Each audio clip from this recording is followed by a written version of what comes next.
চন্দ্রপুর গ্রামে একটা পুরনো স্কুল ছিল। দিনের বেলায় সেখানে বাচ্চারা খেলাধুলা করত, পড়াশোনা করত।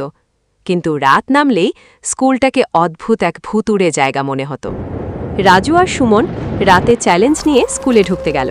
সুমন, শুনছিস তো সবাই বলে রাত 12টার পর এখানে এক মেয়ের হাসি শব্দ শোনা যায়। আরে ওসব বাজে কথা, আজ প্রমাণ হয়ে যাবে ভূত বলে কিছু নেই।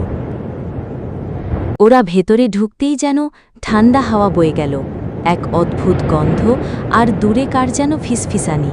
শোন, কি যেন ফিসফিস করছে। চুপ, মনে হয় বাতাসের শব্দ। হঠাৎ চোখ দিয়ে কে যেন নিজে নিজে লেখা শুরু করল। তাতে রাজু আর সুমন আরও ভয় ঘাবড়ে গেল। আরে এটা কিভাবে সম্ভব? এটা তো নিজে নিজে লিখছে। আমরা শুধু মজা করতে এসেছিলাম, প্লিজ আমাদের ছেড়ে দাও। ওরে রাজু পালা। হ্যাঁ হ্যাঁ, সুমন পালা। সে নাকি মেয়ে, আসলে এই স্কুলের এক প্রাক্তন ছাত্রী রূপা। কয়েক বছর আগে পরীক্ষার দিন হঠাৎ করে মারা যায়। সে তারপর থেকেই তার আত্মা এই স্কুলে ঘুরে বেড়ায়। কেউ জানে না সে স্কুলে আসেনি আর কি ঘটেছিল। শুধু গ্রামের লোকেরা সকালে স্কুলের বাইরে দুই ছেলেকে অজ্ঞান অবস্থায় খুঁজে পেয়েছিল। তাই আজ রাত নামলে কেউ ওই স্কুলের কাছাকাছি যায় না, কারণ সবাই জানে রূপার আত্মা এখনও সেখানে বন্দী। পার্ট 2 আসবে খুব তাড়াতাড়ি।